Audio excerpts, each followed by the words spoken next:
O senhor falou da questão da arrecadação do ano passado, que aumentou, que teve boa parte da arrecadação foi por causa de medidas inteligentes, se a gente pode dizer assim, né? Medidas sagazes, né, tomadas para aumentar essa arrecadação. Mas mesmo assim, a arrecadação ano passado, ela foi a menor dos últimos 3 anos.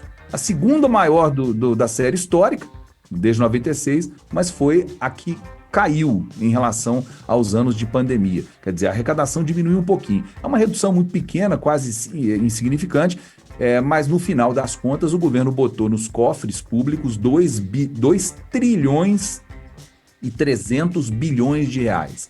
É voltar àquela conversa logo no começo do nosso bate-papo, professor, do uso que é feito desse dinheiro, né, da forma como esse dinheiro é aplicado e da forma como os recursos são utilizados pelo governo federal. Seria mais fácil, pelo menos do ponto de vista da inteligência, da estratégia, utilizar esse dinheiro que já entra no caixa de uma forma mais assertiva do que é utilizado hoje. Mas eles preferem trabalhar o conceito de aumento de arrecadação. Isso também não tem cara de que vai mudar tão cedo, né? Não. Aqui nós temos vários fatores, né? De fato, houve uma redução da arrecadação.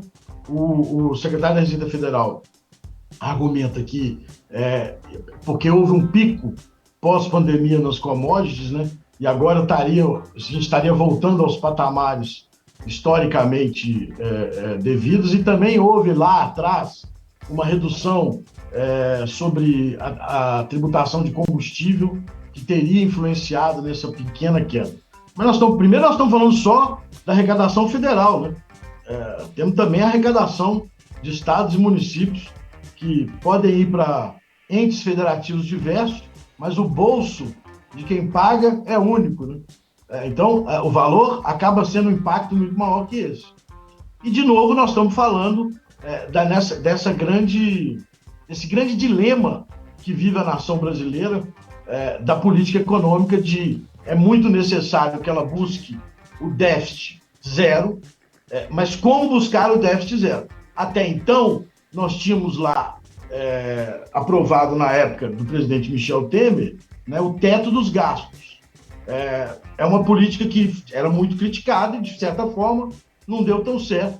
Agora, no novo governo, se aprova o arcabouço fiscal. Só que o arcabouço fiscal, ele só pode aumentar a despesa se houver aumento da arrecadação. Eu posso aumentar a arrecadação de várias maneiras, como eu disse agora, buscando, por exemplo, reduzir a litigiosidade. Eu posso aumentando tributação, ou posso aumentar buscando fontes alternativas que estão sendo injustamente não tributadas. O que o governo precisa entender pode até buscar aumento de arrecadação, mas aumento de arrecadação onde não está sendo tributado ou injustamente tributado, através do processo legislativo democrático e com segurança jurídica. Porque eu também preciso criar um ambiente de negócio que atrai investimento no país. Se o governo começa a criar, cada hora, uma alternativa, uma tentativa de aumentar a arrecadação, mexendo, por exemplo, como foi a questão da reoneração agora, na medida provisória, o que ele está criando, na verdade, não é aumento de arrecadação. O que ele está criando é um ambiente de absoluta insegurança jurídica.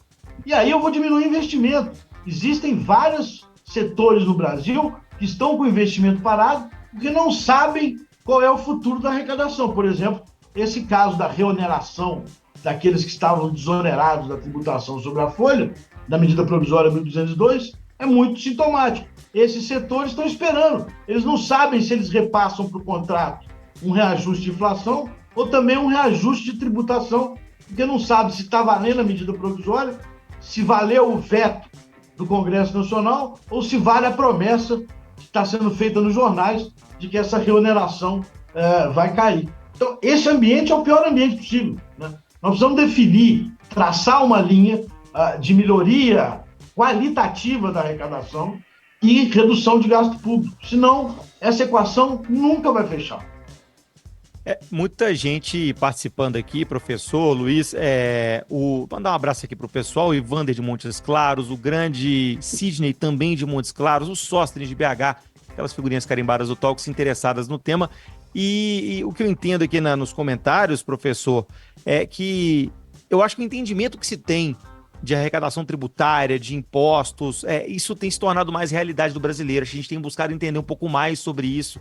É viagem minha, vocês percebem isso também? Jogo também para o Luiz para reflexão.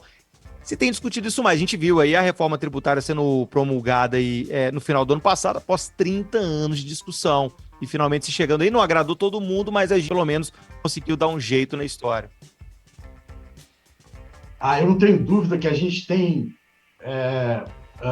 melhorado a capacidade de se informar sobre o assunto, né? Hoje, há pouquíssimo tempo atrás, tributo, imposto, tributação, nunca foi pauta. E outra coisa que eu acho muito relevante, havia um divórcio no Brasil, e é só no Brasil isso, havia um divórcio do direito financeiro, ou seja, do orçamento, com a tributação. Eram dois assuntos que se discutiam de maneira separada. No mundo inteiro não existe isso. Você pode até ter essas duas matérias para fins didáticos, mas eu só discuto aumento ou redução de tributo discutindo aumento ou redução de despesa. Ou seja, a minha discussão sobre a tributação tem que estar dentro do orçamento, porque eu preciso saber qual gasto que eu quero ter, qual a qualidade do gasto que eu quero ter. Isso melhorou muito, que é o que a gente chama de cidadania fiscal. Isso tem melhorado, obviamente. Nós estamos muito longe ainda de um patamar maduro de cidadania, mas as pessoas têm se interessado sobre isso e têm que se interessar, porque, na verdade, desde a hora que nós acordamos até a hora que nós vamos dormir, nós pagamos imposto a qualquer movimento econômico que a gente faz. Existe um texto muito bonito que fala assim, a gente se preocupa com o nosso jardim, cuida do jardim, mas a gente não cuida da nossa praça, né? Então, fazendo o mesmo paralelo, a gente precisa cuidar mais da praça, cuidar mais daquilo que é coletivo. E o orçamento é a peça-chave, porque ali eu vou decidir quanto eu vou arrecadar, quanto eu vou gastar e onde eu vou gastar. É preciso que a cidadania se envolva na questão orçamentária. E aprenda, como eu disse ontem, a cobrar, né, dos representantes que nós mesmos colocamos lá em Brasília, porque é papel deles fazer isso.